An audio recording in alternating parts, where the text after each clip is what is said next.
Hey, welcome everybody. Welcome back for another video of Keeping It Real 365. I'm Stefan, and as promised, here is my business partner, my best friend, and my wonderful wife, Rebecca.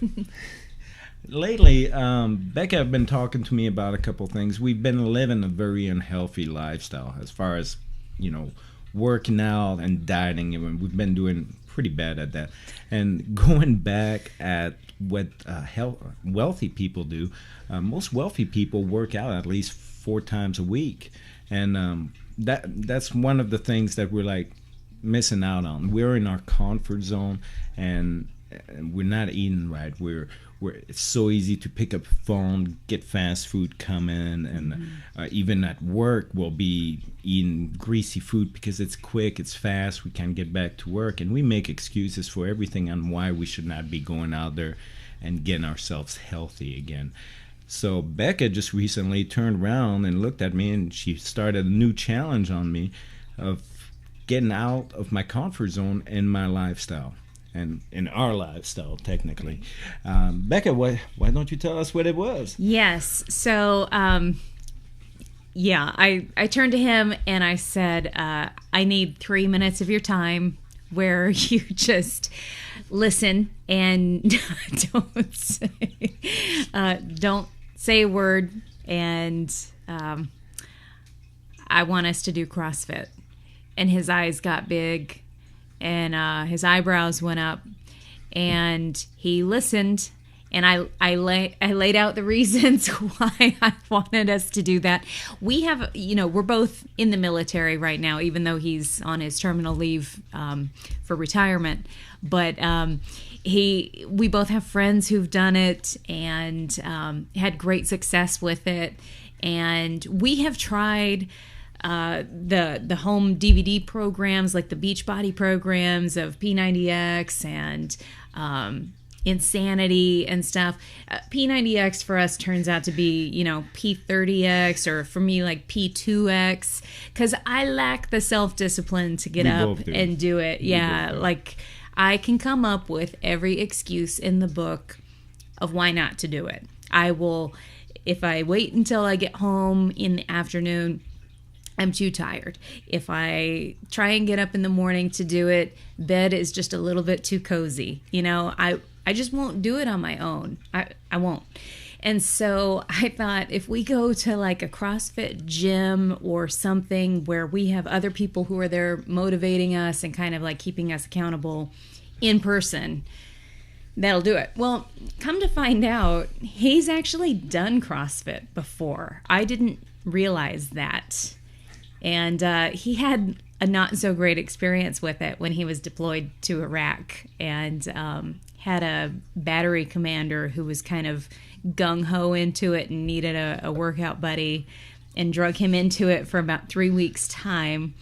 And it was miserable. And he had me in stitches telling me the story about it this morning. But it was actually like the perfect time for him to come up with his own excuse monster this morning.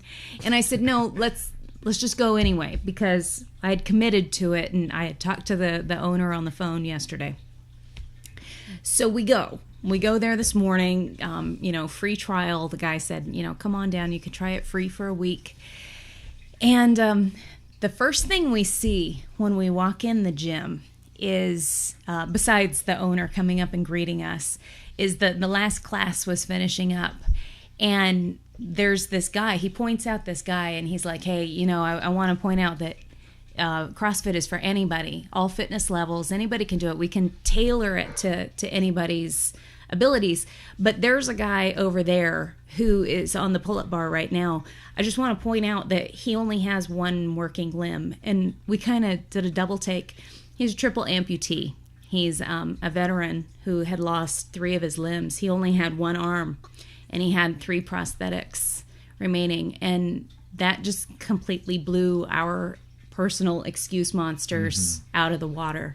I mean, if that guy can do it, and he only had 1 working limb, and we're standing here with 4 functional limbs, then we need to shut the hell up and just get our butts out there on the floor and start working out. And the options were there. The options was there. The owner asked us, do you want to participate today, or would you rather sit and watch what we're doing? And after seeing that hero in my eyes putting himself out there, I mean, he's a guy who wish he had all his limbs, but it didn't seem to bother him. He's out there, he's pulling himself up, and like Rebecca just said, I mean, it just, any excuses we had that may have made us say, okay, we'll just sit down after that, they were gone. They were gone. Evaporated.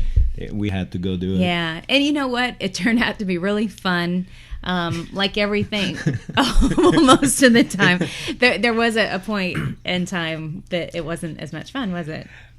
It wasn't fun for the simple fact that way before I got injured myself, I used to go work out religiously 6 times a week, and I was in the best shape of my life. And then I got injured and couldn't do it as much anymore. And I felt so sorry for myself, and I just let myself sink into, it doesn't matter anymore. So the part that was not so fun was I hated myself. I hated what I became. I was struggling, or not really struggling, but I remembered where I used to be and where I was now, and I just hated myself. Becca was trying to motivate me and everything, and I'm just being like snappy, like, it's okay, leave me alone, I got this.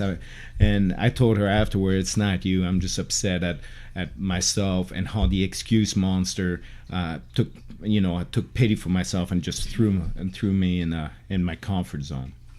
So we were talking as we were getting ready to do this chat with you guys, and we said, we realized that a lot of times we think that the excuses that we come up with are oftentimes because of failings that we have had with, how did we phrase it? Things that we could have controlled, really. Negativity.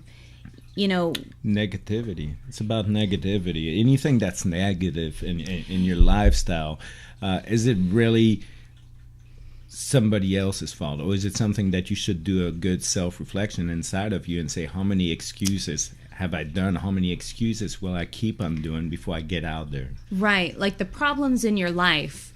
Certainly sometimes bad things happen to you, and we're all victims, true victims at some point in time. But a lot of times the victim thing, it could be the excuse monster. So tough love time.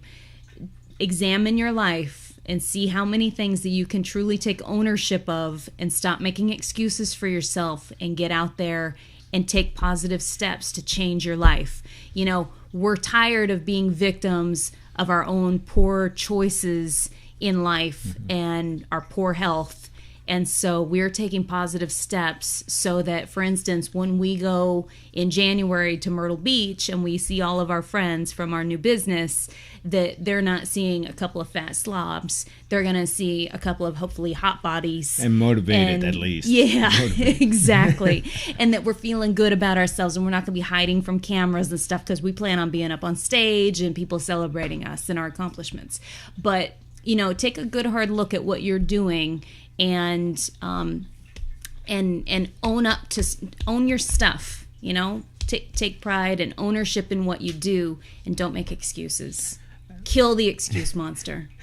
And that's all really great. And to finish off with this, I just want to say, about a couple years ago, I met somebody who's an entrepreneur himself, very successful entrepreneur, and anybody can kind of listen to him. He's very motivating, but he says it the way it is as well. His name's Grant Cardone. I had the opportunity, Becca and I, to meet him in Atlanta a couple years ago, and I'm going to quote him on something that he said and really impacted me. He says, I'm not looking for people who make excuses. I'm looking for people who make results.